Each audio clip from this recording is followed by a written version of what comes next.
It's that time of year again. Black Friday, Cyber Monday, Christmas, and New Year's sales are coming up fast. If you're an audiophile biding your time until prices are lower for the holiday shopping, you'll have plenty of products to choose from. In this video, we are going to discuss products that offer real value for your money, and products that should be approached with skepticism. All of the products in this list are items that stood out to me in 2020. This could be for either a good reason or a bad one. Some of the items you will have already heard about and might be inclined towards or against. My goal is not to push any particular product, but to put them into context. This video does not necessarily contain products released only in 2020, but does contain products I reviewed this year. So, let's get to it. When I think value, I think of products that either directly compete against their much costlier rivals or which bring features that other products do not have. In my view, money is not the issue. Rather, the promises companies make, the products that eventually get shipped, and the overall experience determine if gear is valuable. The Avantone Planar was a big surprise. This is a planar magnetic headphone designed by an American company based on the East Coast. Avantone's philosophy is to bring quality products at reasonable prices. Whether you believe that mumbo jumbo or not, one thing is sure. The Planar is a neutral headphone. It is built well, it is comfortable, has a unique but unpretentious design, and is the most neutral headphone I have ever heard. Other headphones claim to be neutral, but don't hit the mark for one reason or another. Whether it's the LCD1 or NDH20 or Yamaha MT8 or Sennheiser HD650, none of these alternative products does what the Planar can. The Planar has wide soundstage. It has natural decay, accurate timbre, smooth and uncolored mids, and treble that is true to the original recording. The Planar looks and feels like a quality product. You can use it with a single-sided or double-sided cable.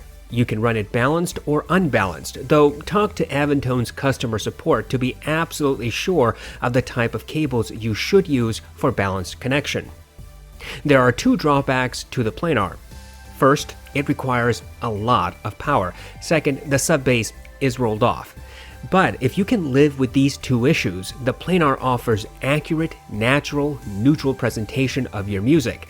Some might not like the neutral sound and prefer a more excited signature. If that's you, then the Planar should not be on your wish list.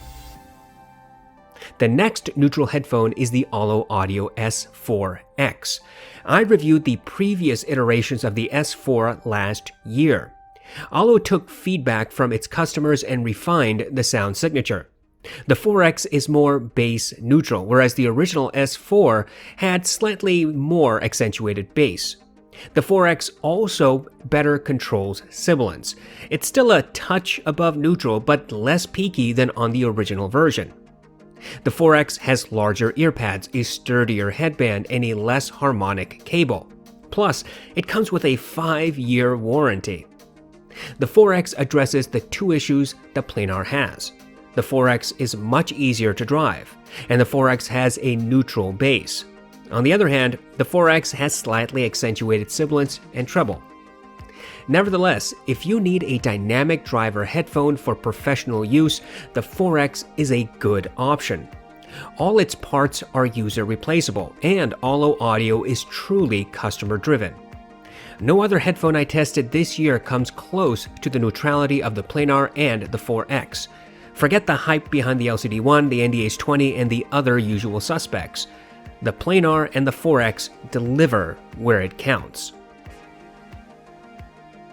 When you think detail, you might consider the HD800S or Focal Clear.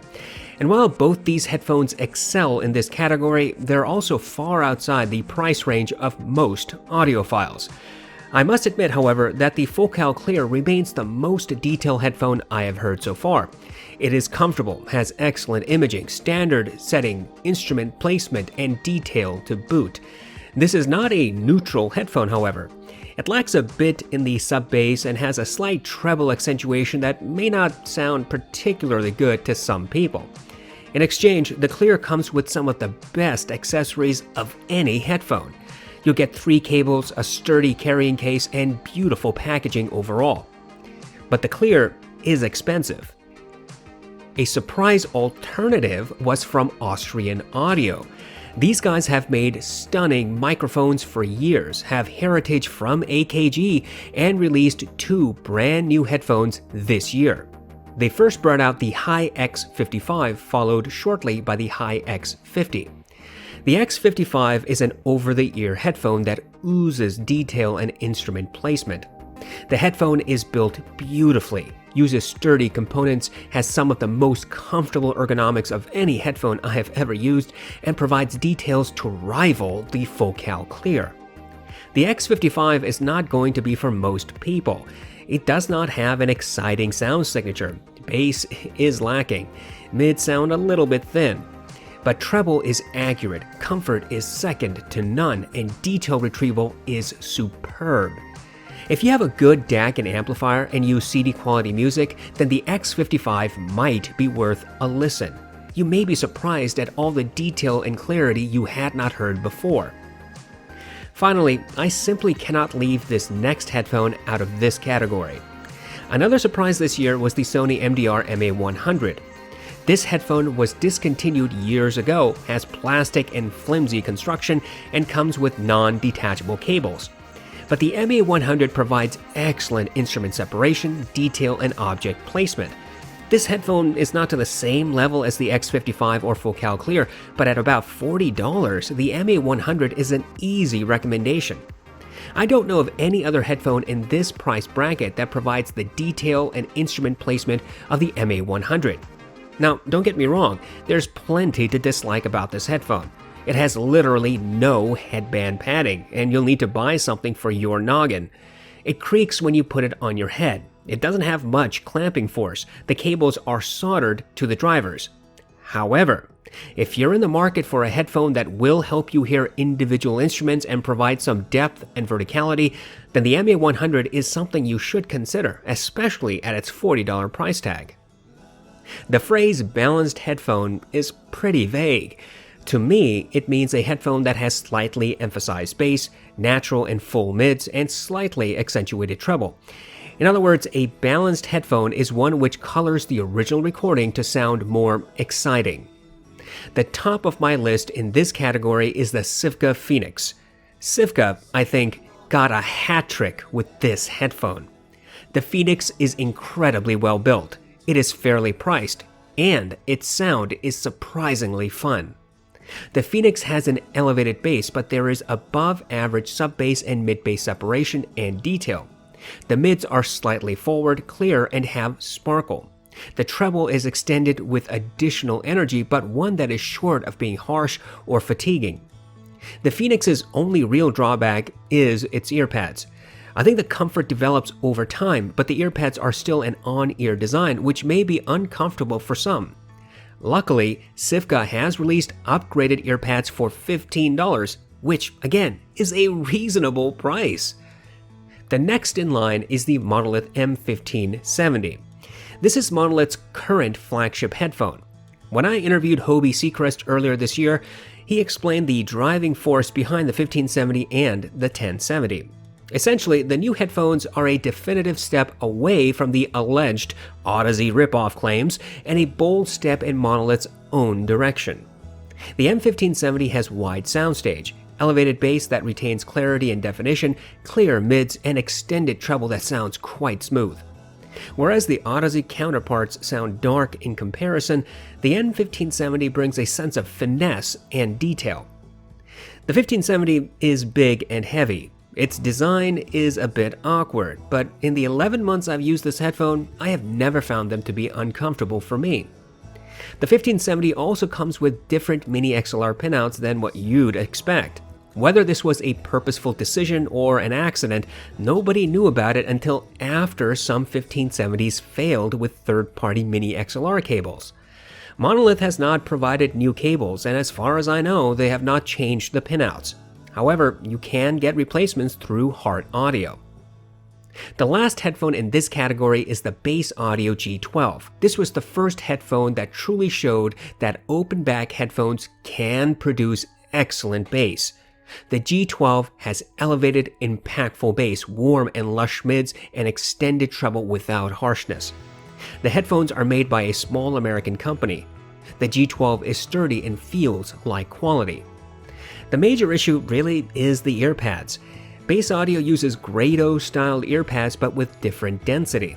The stock earpads are fairly stiff, but over prolonged use that will very likely change. I found that the Grado G-Cush earpads are the most comfortable alternatives. Now, all three of these headphones have noticeably different sound signatures. Yes, they are all balanced, but they're not the same.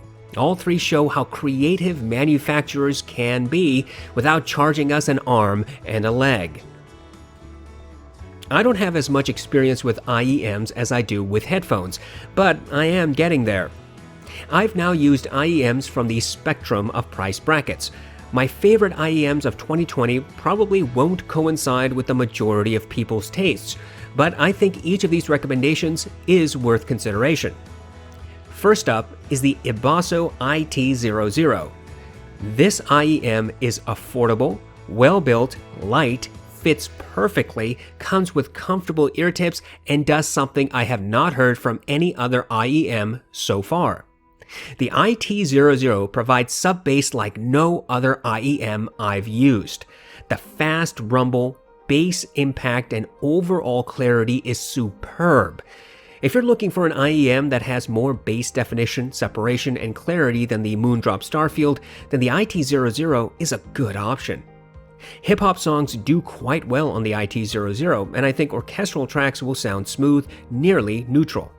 Indeed, the bass and treble on the IT00 is engaging, emphasized, yet not harsh or fatiguing.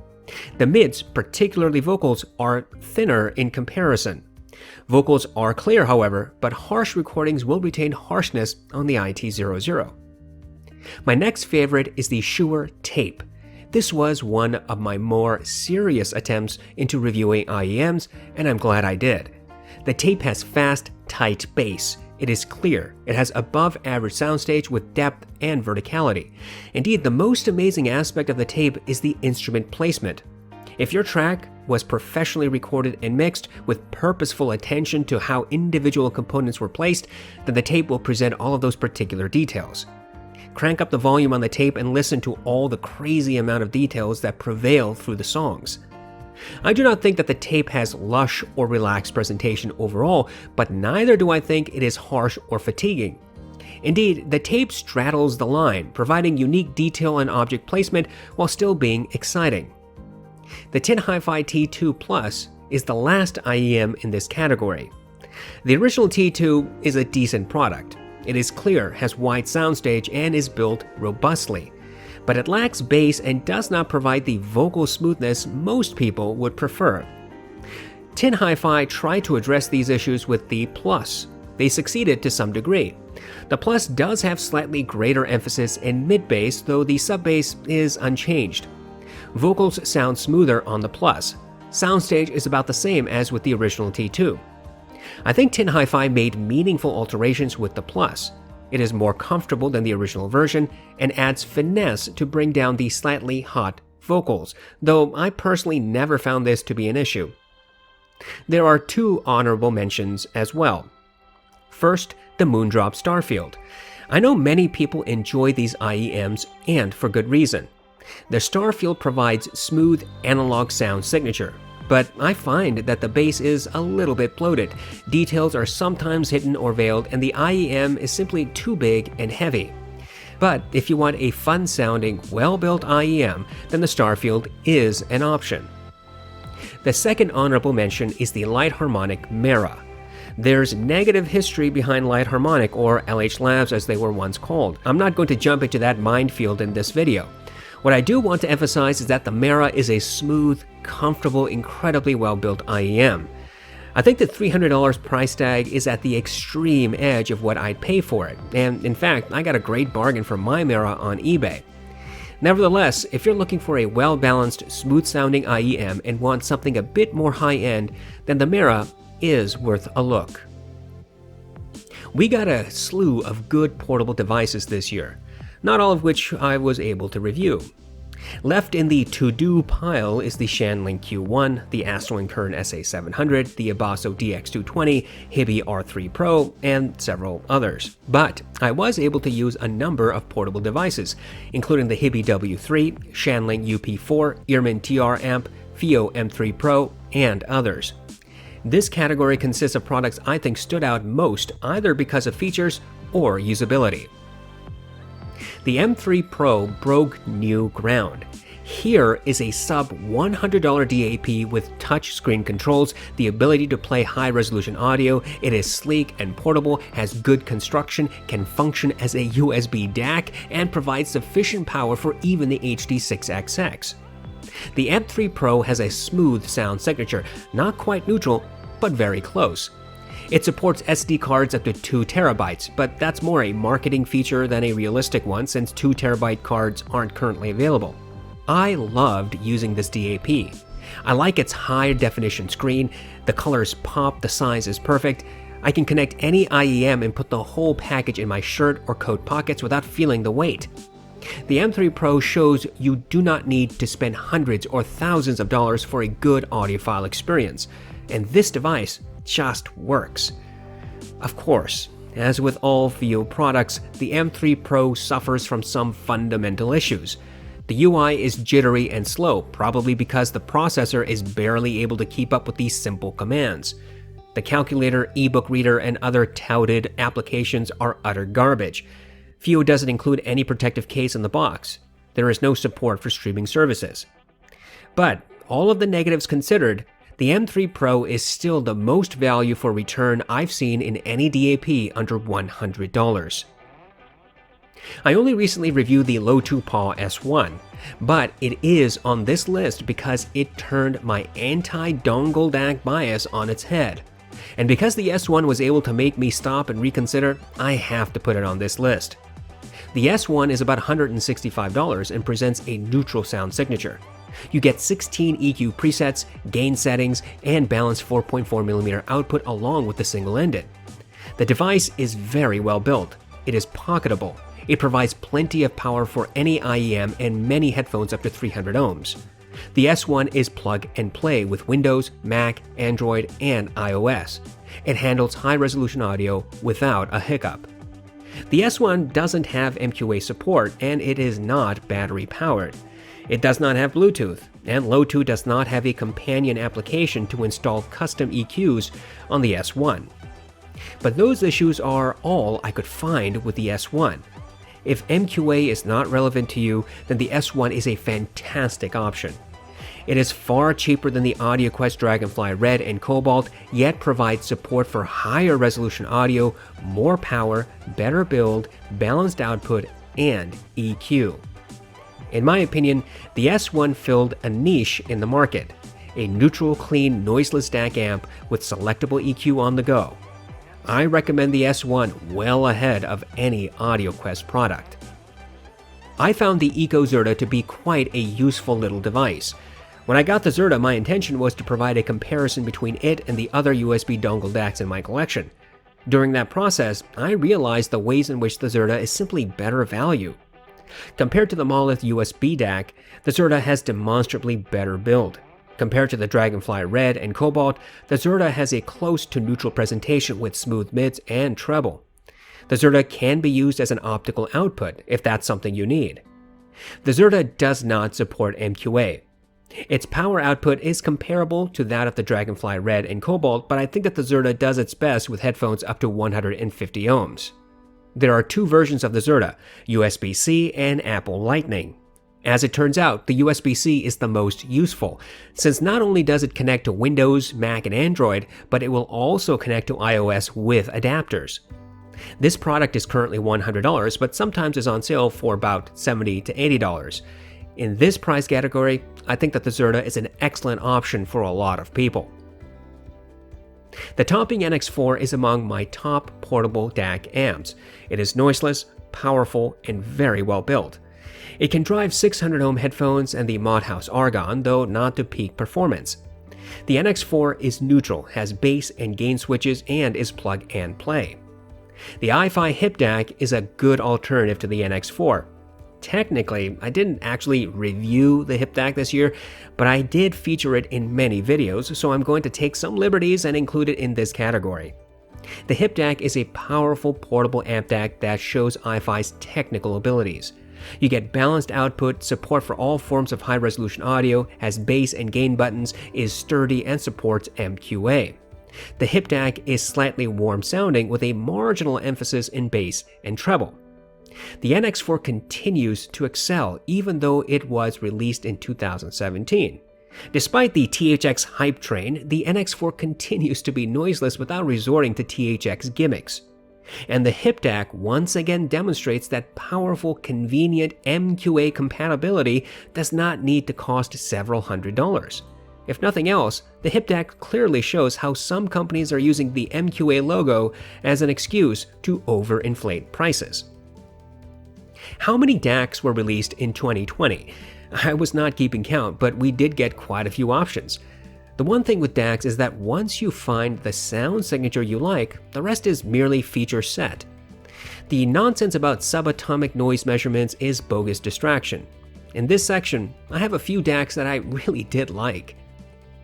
I think I was the first person to formally review the Soncoz LA-QXD1. Boy, that name just rolls off the tongue. I stumbled upon it while looking for a portable amp DAC with balanced XLR output. I took a chance on the LA-QXD1, tastes good, and could not have been happier. The Soncoz has a neutral sound signature. It has RCA and XLR outputs that send signal at once. It has digital filters that, to be honest, do not make any audible difference. The Soncoz can be powered by a portable power bank or a wall charger. The Soncoz is dead simple to use and is cheaper than my previous reference DAC, the SMSL SU8. Since I got the Soncoz, I've used it for a lot of amp tests. That's not because the SU8 sounds worse, but instead because the Soncoz is as neutral as the SU8 and is more portable. The Soncoz is well built and costs about $200. Frankly, that's a fair price for what you get. If you're looking for an option different from the usual suspects like SMSL, topping, and shit, then Soncoz is definitely worth a look. The SMSL Sanskrit Mark II and topping E30 demonstrate that you can find good value in affordable gear. The E30 was released this year but does the same thing as the Sanskrit. Both have the same DAC. Both have the same type of filters. Both have LCD screens. Both are sturdily built. Both have included remotes. If you want a neutral DAC for RCA connection, then either of these products is an excellent option. Both have noiseless operation, neither demonstrated any faults during the testing periods. There was some hype behind the E30 when it was released, and although I understand why some might be excited, I had to temper the mood in my review. That's because the Sanskrit predates the E30 and provides basically the same functionality and sound signature. Moreover, at the time I reviewed the E30, the Sanskrit was cheaper. The point is this, you cannot go wrong with either device, and both does what you would want it to. The Jolida Fx-Dac Mini is part of my oldie and a goodie playlist. I'm a fan of Jolida. They make good stuff, all of which is, I think, pretty unique. The Fx-Dac Mini is a credit card-sized DAC that outputs through RCA. With one cable, you get data and power and a noiseless signal to your amplifier. The Mini uses a Burr Brown DAC, which is the biggest reason I bought it. The Mini has slightly emphasized bass and treble, a warm sound signature that provides a natural amount of detail. It just sounds analog. The Mini was discontinued some time ago, but you can still find these units brand new in the wild for around $100. Check on eBay and Reverb. The Fx-Dac Mini underscores that old tech is still great tech. Instead of constantly hyping the newest product on the market, sometimes it's good to remember the fantastic options we had in the past. If you can find the Fx-Dac Mini for around $100, I think it's definitely worth consideration. This year brought plenty of new amplifiers. The Monolith THX 888, SMSL SP200, and the Hifi Zen Can are just a few examples. This list contains my favorite amps of the year. I like Schiit's products. They really do strive to provide value, at least in the majority of what they sell. They don't make stupid promises and take a stand against hype measurements. Schiit produces stuff that can be used by the average person without feeling like they're delving into uncharted audiophile waters. In other words, Schiit makes audio gear approachable. The Magni 3 Heresy is one of the best products I've heard from Schiit so far. In the past, I found Schiit amplifiers to be just a little harsh, grainy, and maybe a little bit analytical. But the Heresy changes that profile. Whether by happenstance or purpose, the Heresy has a smooth sound signature that is close to neutral. It's got plenty of power for the vast majority of headphones. It's small and well built. And best of all, it's about $100. For new audiophiles, the Heresy is a great first or second step. For experienced audiophiles, the Heresy is a dead simple amp that does exactly what you would need it to. In other words, there's nobody who should be put off by the Heresy. You'd think that with the name Zen Dac, the Ifi Zen Dac would be in the Dac section of this video, but that wouldn't be really all that fair. The Zen Dac is an amplifier and Dac combo that clearly shows Ifi's dedication to value. You get so much for the price tag that I'm a little surprised it is as affordable as it is. The Zen Dac brings balanced 4.4mm headphone output, balanced 4.4mm stereo output, RCA output, direct or variable volume for stereo output, MQA support, bass and gain boost, and operation without need to resort to a power brick. Top all of this off with sturdy build, and you've got yourself one stunning product. The Zen Dac continues Ifi's warm sound signature. The Zen Dac has slightly elevated bass and treble, but smooth mids and a slightly intimate presentation. The amp section easily drives most headphones, though does struggle with specialty headphones like the Mothaus Argon and Beyerdynamic T1 2nd generation. The Zen Dac easily drives the HD6XX, despite some reviewers' promotion to buy an even costlier setup. Indeed, the Zen Dac is a great combination for the HD6XX and 660S. No list would be complete without the RME ADI-2 Dac. I've used this amp DAC for years, and it is my reliable workhorse for reference. The RME provides an incredible amount of features. It easily drives every headphone I've used, other than the Mothaus Argon. It has a dedicated IEM output. It has selectable EQ adjustments. It has circuit protection. It is neutral and smooth. It is built like a tank, yet it is small. The RME is a lot of money and definitely not for the faint of heart. I highly recommend you read the online manual to acquaint yourself with the RME's features before you buy it. This product is for professionals and enthusiasts. But, and here's the kicker, anybody should feel comfortable using the RME.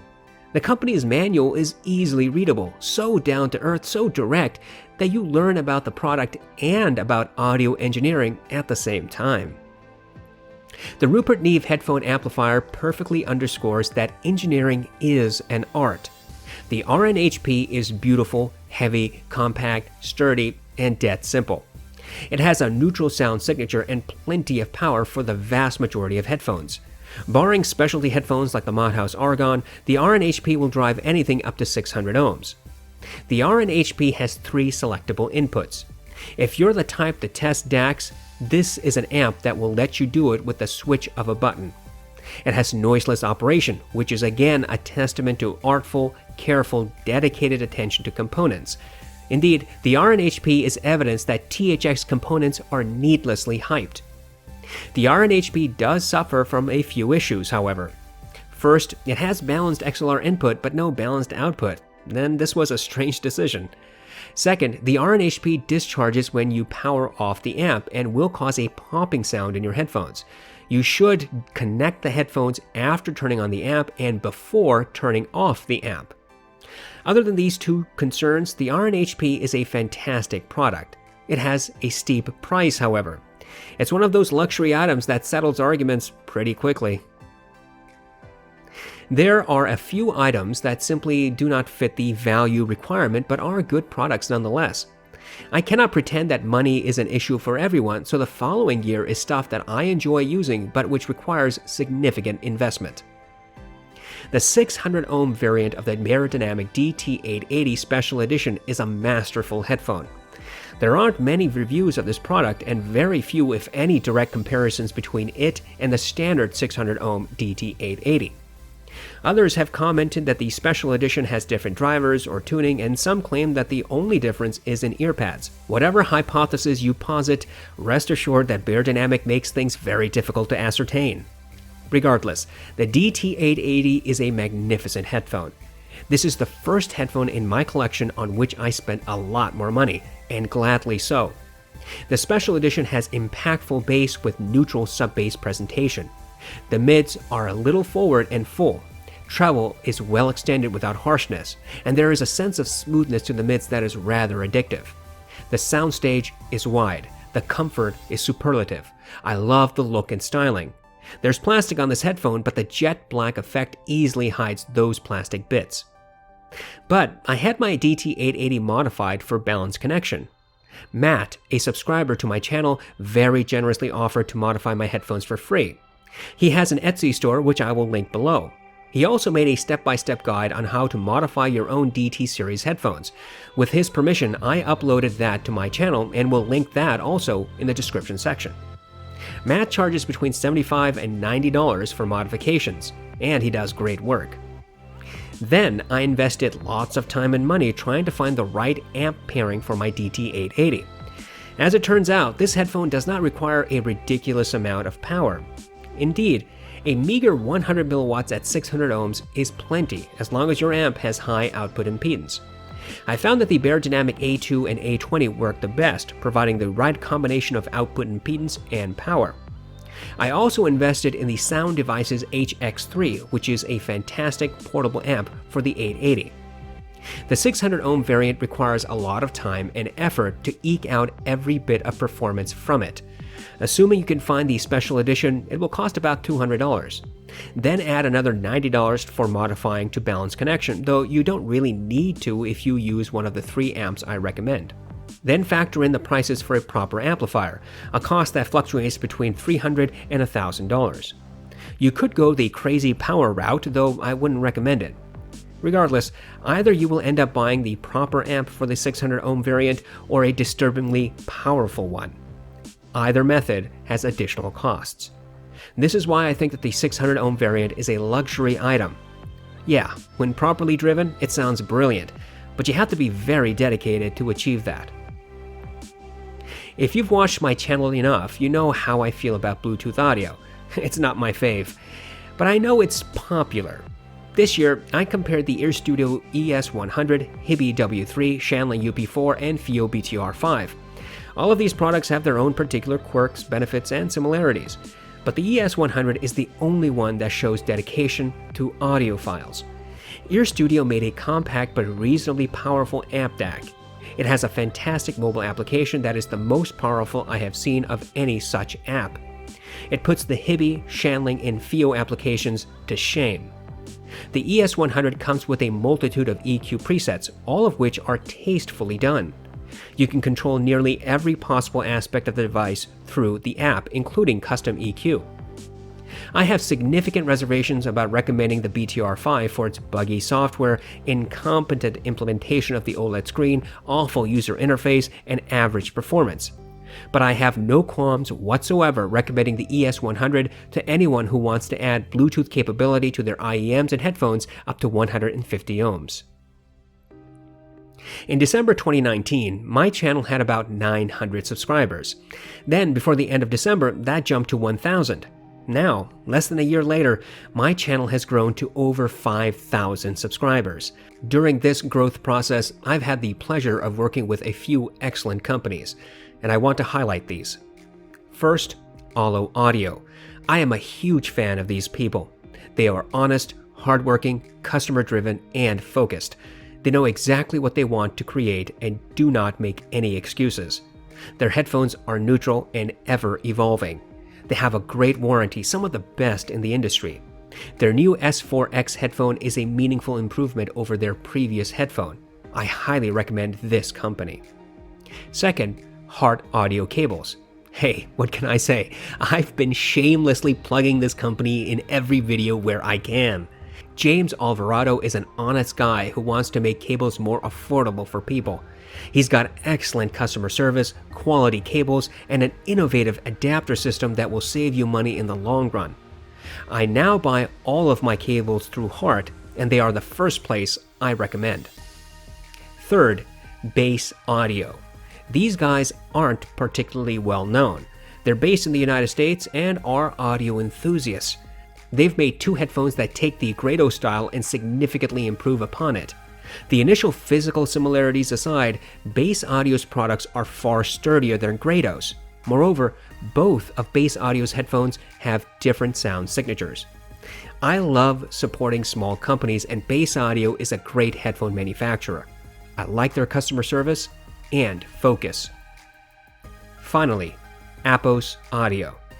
I could not leave these people out. They've agreed to partner with me and send me gear from time to time on loan to review. I've bought stuff from them before our arrangement, and I know they've got fantastic customer service and fast shipping. Their prices are no different from elsewhere. Their product catalog is growing constantly, and unlike some other resellers, these guys are official resellers of merchandise. Check out Apos, especially if you're wary of Amazon and eBay. No list is complete without a nod to these shameful products.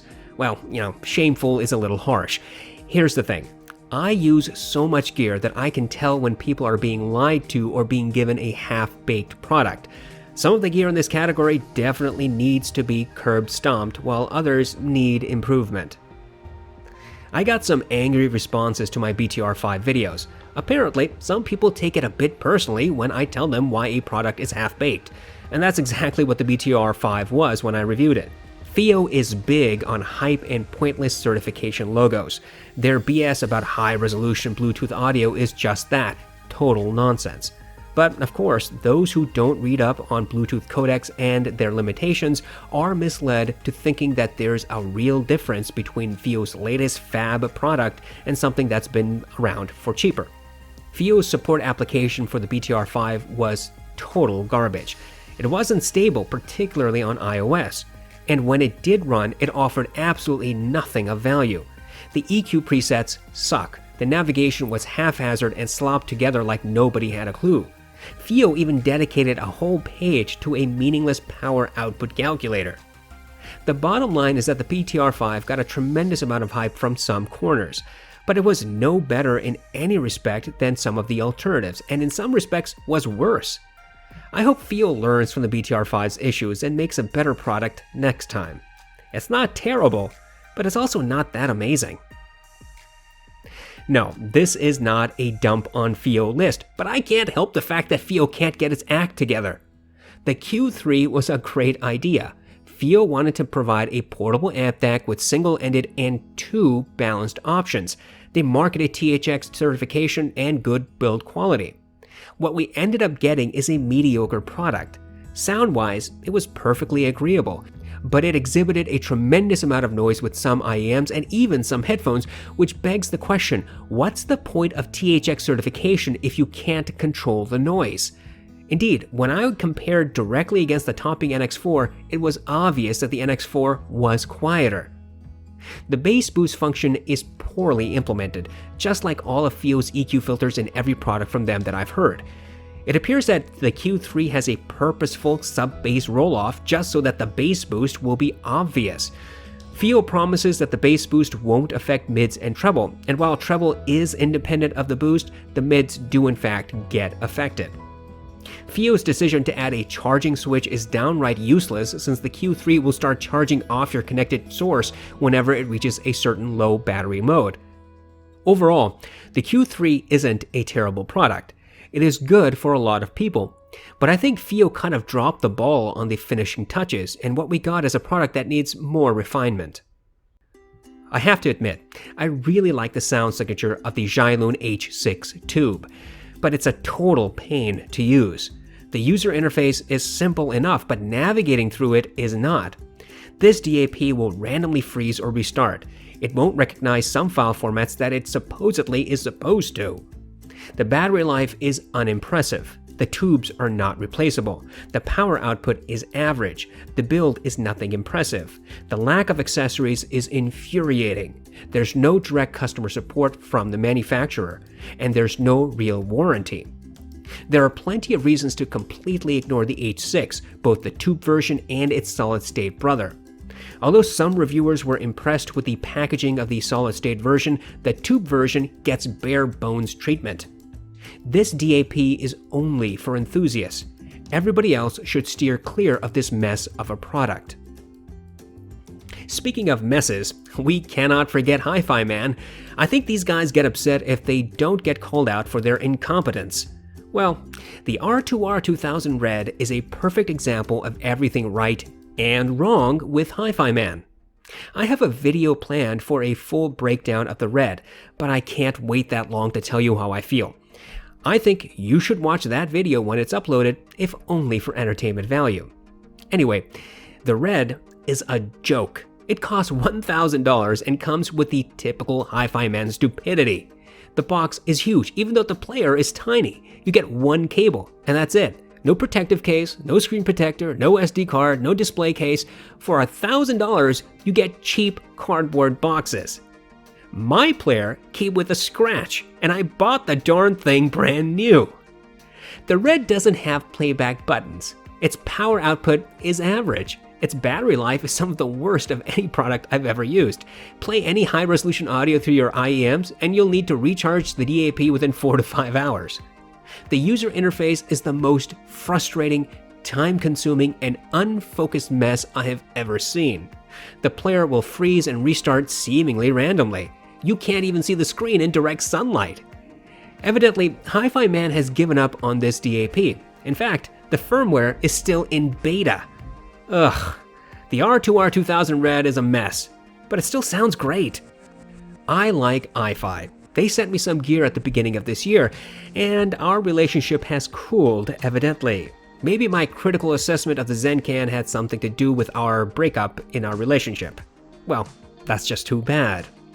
I understand the Zen Can's target. It's for those who wanted a more powerful Zen Dac without the Dac.